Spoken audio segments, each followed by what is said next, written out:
എന്താ കൂടുതൽ interesting factor ആയിട്ടുള്ളത്? ഇൻട്രസ്റ്റിംഗ് ഫാക്ടർ എന്താണ് ഏറ്റവും നന്നായിട്ടുള്ളത്? അത് കാണും ശരിക്കും. ഞാൻ പറഞ്ഞിട്ട് അത് നെക്സ്റ്റ് കാണണ്ട, സൂപ്പർ സാധനമാണ്. മലയാളത്തിൽ ഒരു തവണ മസ്റ്റ് വാച്ചാണ്. ഒരു തിയേറ്റർ വാച്ച് തന്നെയാണോ? ഫസ്റ്റ് വാച്ചാണ്. ഒരു മെസ്സേജാണ്.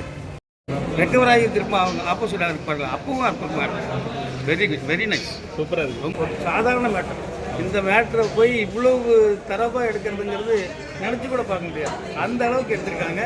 ஒவ்வொரு இதில் வந்து இருக்கக்கூடிய அத்தனை கேரக்டரும் அவங்களுக்கு கொடுத்த பார்த்து അത്ഭുതமாக സെഞ്ചിരിക്കാം.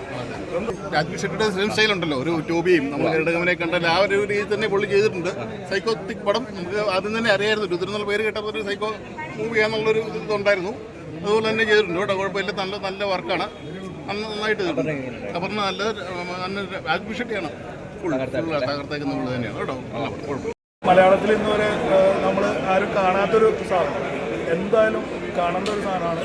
അതിൽ രാജ്വി ഷെട്ടി ആയതുകൊണ്ട് തന്നെ ആ ക്വാളിറ്റി അത് വളരെ നൈസിൽ പ്രസൻറ്റ് ചെയ്തിട്ടുണ്ട്. പിന്നെ അപർണ ബാലമുരളിയുടെ കരിയറിലെ ഒരു ഡിഫറൻറ്റ് സാധനമാണ്. അവർ ഇത്രയും ഒരു സർവൈവർ ത്രില്ലർ പോലെ വന്നത് ആദ്യമായിട്ടായിരുന്നു. സൂപ്പർ ത്രില്ലറാണ്. രാജ്വി ഷെട്ടി അപർണ ബാലമുരളിയുടെ റോളൊക്കെ ബെറ്റർ ആയിട്ടുണ്ട്. മ്യൂസിക് ആണെങ്കിലും അതിന് മേക്കിംഗ് ആണെങ്കിലും നമ്മളൊരു ഫ്രഞ്ച് സ്പാനിഷ് ലൈറ്റ് ആ ഒരു ടൈപ്പ് ഫിലിംസ് ഒക്കെ ആണല്ലോ, സൈലൻറ്റ് ടൈപ്പ് ഫിലിം. അതിൻ്റെ ഒരു വേറെ Malayalam version theatre watch movie തന്നെയാണ്. നമ്മൾ ഓൾറെഡി കണ്ടേക്കുന്ന ടോബിയും ഹർഷഭാഗനെ ഗരുഡഗമനെയൊക്കെ നമ്മൾ പടം വെച്ച് കമ്പയർ ചെയ്യുമ്പോഴത്തേക്ക് ആ ഒരു എക്സലൻ്റ് ആക്ടറാണ്. എസ്പെഷ്യലി ഒരു സൈക്കോ ടൈപ്പ് ക്യാരക്ടറൊക്കെ ചെയ്യാൻ ഒരു രക്ഷയില്ലാത്ത ടീമാണ്. അത് നല്ല രീതിയിൽ യൂസ് ചെയ്തിട്ടുണ്ട് പടത്തിൽ. ഓവറോൾ ആ ഒരു ഒന്നും പറയാൻ പറ്റത്തില്ല, ആ ഒരു ലെവലിലാണ് പടത്തിൻ്റെ മേക്കിംഗ് എന്ന് പറയുന്നത്. ഒരുപാട് സിനിമകൾ ഇങ്ങനെ ഇപ്പോൾ ഈ അടുത്തായിട്ട് ബോഗൻവില്ല അങ്ങനെ ഒരുപാട് നമ്മൾ പറയുകയാണെങ്കിൽ ഒരുപാട് ചിത്രങ്ങൾ വന്നിട്ടുണ്ട്. ഇപ്പോൾ സൂക്ഷ്മദർശിനി നല്ലൊരു മൂവിയാണ്. അതിൽ നല്ലൊരു ത്രില്ലിംഗ് പടം. നമ്മളൊരു ഏകദേശം പറഞ്ഞൊരു ഇംഗ്ലീഷ് പടം കാണുന്നതിൻ്റെ ഒരു മൂടുണ്ട്. ക്യാമറ ലൊക്കേഷൻ ഒക്കെ അടിപൊളി. ഞാൻ അവനെ ജസ്റ്റിഫൈ ചെയ്യില്ല, പക്ഷേ I don't relate with it. ഞാൻ അത്ര വെഞ്ചൻസ് ഉള്ള ആളൊന്നും അല്ല.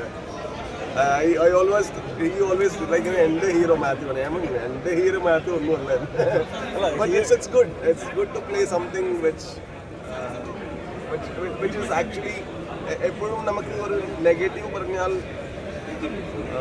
he's always bad towards everything in the world. But അങ്ങനെ ഒന്നും ഇല്ല. ആക്ച്വലി എല്ലാവരും വില്ലൻ തന്നെ, എല്ലാവരും ഹീറോ.